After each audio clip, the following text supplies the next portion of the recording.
అబ్బబ్బబ్బో ఏం పడవన్న పాట. ఒక అమ్మ తర్వాత ఒక చెల్లె చంపోతే ఎంత బాధ ఉంటానా మనకు, ఎంత బాధ ఉంటానా.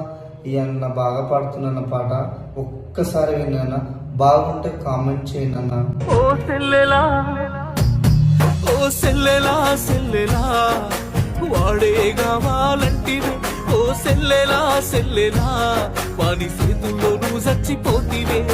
సెల్లెలా సెల్లెలా, అమ్మ నాన్నను కాదని పోతివే. సెల్లెలా సెల్లెలా, తల్లి కాకుండా తను విడిసిపోతివే.